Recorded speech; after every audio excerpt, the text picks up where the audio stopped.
I got a product you should know about. Finna have LA County on fire, got the whole hood showing out. A new concept, peep the process. I'ma break it down and put it in proper context. Get a 7-foot map with your set on it. Red or blue, it don't matter, you can flex on it. Long Beach, Compton and Watts, LA, Inglewood, every single block. Might catch a view with your local barbershop. Hang it up at the crib and you getting props. Collector's item for the chosen few. Go ahead and buy you one for the culture like you supposed to do. If you new to the town, you need a good map. I got one better, get you a hood map. Guarantee you it's worth it. Hoodmapsllc.com for the purchase.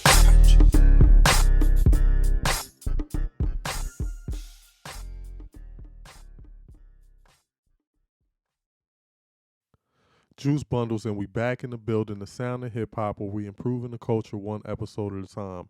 Anyway, this is the second official episode to the Tears of Rap.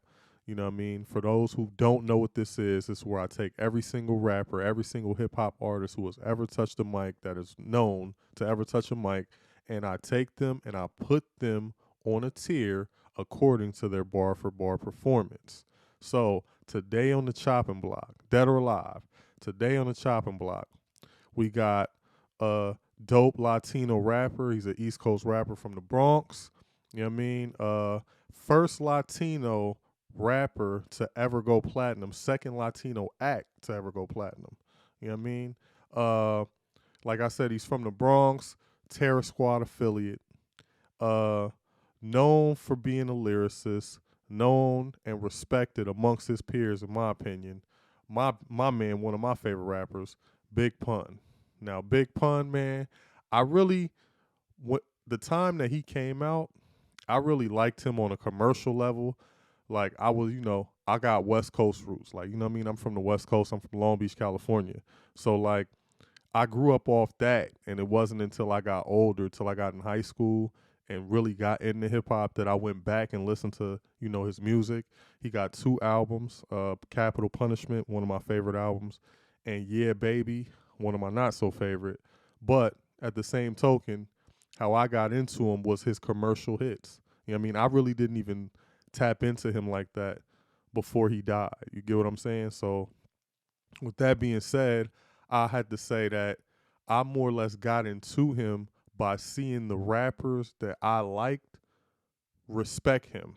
You feel me? So when I was on my journey, you know, for hip hop, I talk about that. I'm gonna talk about that another time too, but I get into it. When I was on my journey for hip hop, you know, if a name got mentioned in a rhyme or something like that, I just go and listen to all your stuff, and that's what I did.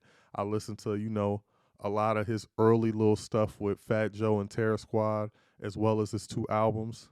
And I would have to say that I more got into lyrics, like I really started to like him. So that's how I got into him.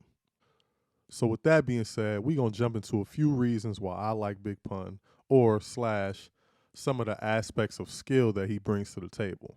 So one of my favorite things is how he structures his verses, how he fits all them words and makes that sound as smooth as possible. You know, how he structures and how he formats his verses is genius. I mean, it's definitely genius. You feel me?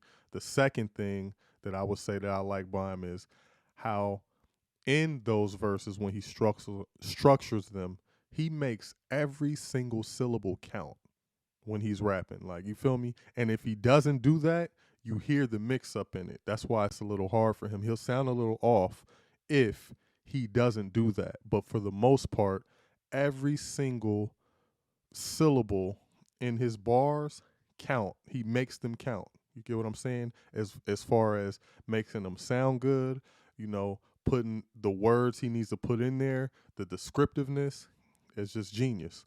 Another one is, I would say that his delivery, the way he delivers his bars to you, it creates wordplay. Like, you may think he's playing with words when he's really not. And when he's playing with words, it makes them sound extra good.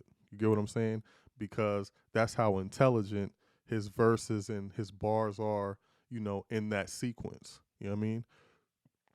Another thing that I like is that, he rhymes right most of the time. A lot of 90s rappers did not rhyme right most of the time when 90s and 80s, most of them I'm saying.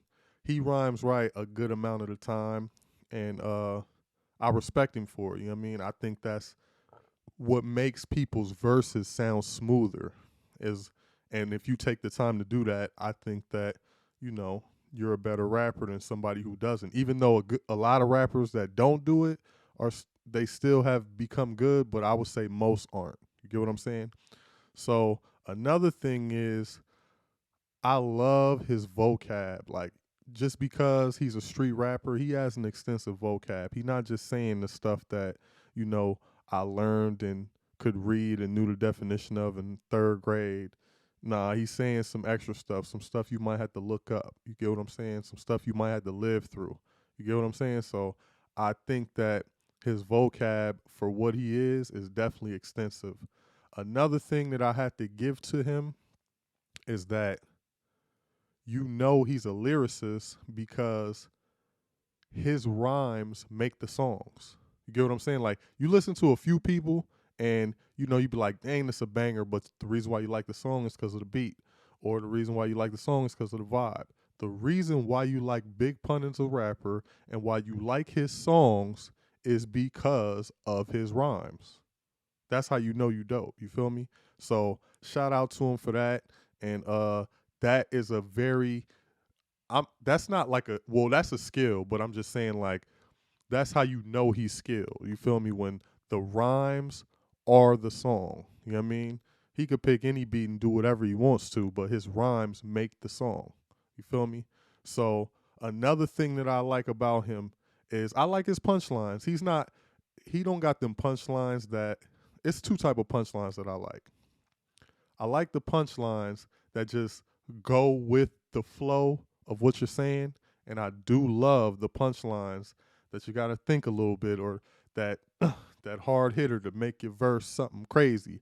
I don't think that he really produces those, but the ones that he produces, they're very well put into the verses, and I do like them.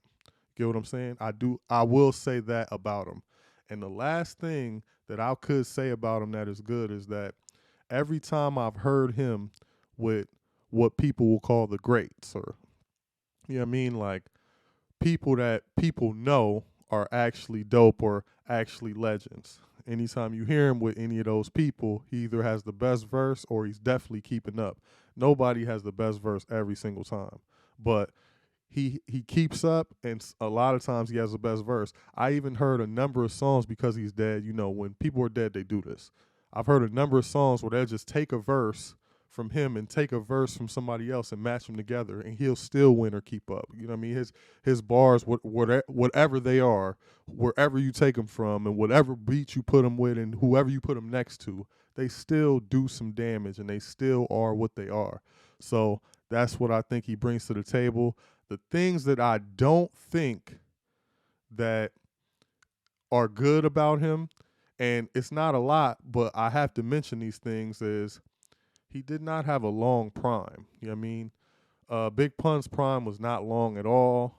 I want to say he might have rapped maybe 6 years, like really on a certain level. Rapped like 6 years. He only put out 2 albums. And that second album, which is to my second point, was very bad in my opinion. And not only was it very bad, he fell off lyrically a lot that second album, in my opinion. Because like I said, this is about his bar for bar performance, but the second album was bad, so we're not judging on that, but it was not lyrically what I was used to from him. You get what I'm saying? A lot of miscues. It was just bad. I don't know what he was going through or whatever, but it wasn't nothing that he should have put out. You feel me? You know what I mean? That underground stuff that he got, and that Capital Punishment, which was one of my favorite albums. And for him to put out that right after that with those rhymes and his abilities, I'm going to say that wasn't good. You get what I'm saying? And sometimes, like I said, when you're listening for him and how he formats his verses, if he puts a extra syllable in there too much. A lot of times he's off beat, man. I don't really like it. Sometimes he does whatever to catch back up, but a lot of times when he does that and that offbeat stuff, I'm not really for that. See, I understand that everybody likes dope rappers and you got to say something dope, but if you can't say it smooth on beat, it don't even count to me. You feel me? You could say the best punchline in the world, but if you wasn't on beat and smooth on the beat like you were supposed to when you said what you said that was dope, it ain't dope. You feel me? So I don't really like when he does that. Get what I'm saying? So let's place him on a tier. Tier 1, the higher ups, the elite of the elite. 2, notice talent. Still dope, still elite, but not top of the top. 3, last call for MCs, last call for lyricists. You know, you're not a top level lyricist, but you are still skilled enough to be called a lyricist. 4, where mediocrity lives / the stars. You know, you're not super dope, you're not dope, you're not whack, you know, you in the middle. 5, you know, is where you're sorely lacking and your lyrics are subpar. 6 is where you're just totally whack or a gimmick. 7 is where, you know, you're special because you get the other people to write your rhymes. Just want to give you a little clear over what the tiers mean. So with all that being said, what I have to give him a tier 2, and I struggled very badly. Yeah, so like I said, man, I think the reason why I had to go tier 2, because I was between tier 2 and tier 1. Don't get it twisted. You know what I mean? I'm still on the edge about it. But the reason why I had to go tier 2 as far as that is still, and again, to those who know Big Pun, is still a lyrical beast. You see, I had Jadakiss as an example for a tier 2 lyricist. You feel me? But the reason why I had to go tier 2 is because on that second album, his downward spiral lyrically was pretty bad on that album. You know what I mean? He didn't give us much to go with. The music was bad, the lyrics went down, and it was still like, with all the elite stuff I heard, even in that elite situation, even in those elite times, the miscues, like I like to say, happen a lot on the Yeah Baby album. Them little miscues when he offbeat and do the things I don't like. He still did that somewhat in those times. You just got majority tier 1 stuff. And then you got majority tier 1 stuff, Capital Punishment, but a little bit of that, and then Yeah Baby. So for the time he did it, his prime wasn't really that long to where I should have heard more of the elite, or I would say, not say more of the elite, but less of the less elite than it was in his career span. That's the only reason why I gave him a tier 2. So with that being said, tier 2 is still good. Like I said, I gave Jadakiss a tier 2 as my example. So he's up there with good company though. So that's what it is. Hit the comment section, man. Let me know if I gave him a good grade. You get what I'm saying? I love him, man. I was bumping him the other day. Even before I went back and listened to his music, I was still bumping him. Hit the comment section. Let me know what's going on. Hit the like button, no matter what. You know what I mean? Subscribe to the channel, and please share the video. You know what I mean? We want to get this out there. I really be wanting to know what y'all feel about my opinions. I'm actually coming out with something I call it the top 5 series. I'm going to just give y'all top 5s of things and people and rappers and situations that I like, my top 5 of those. So watch for that. That's coming. It's your boy Juice Bundles. It's the sound of hip hop, and we out of here.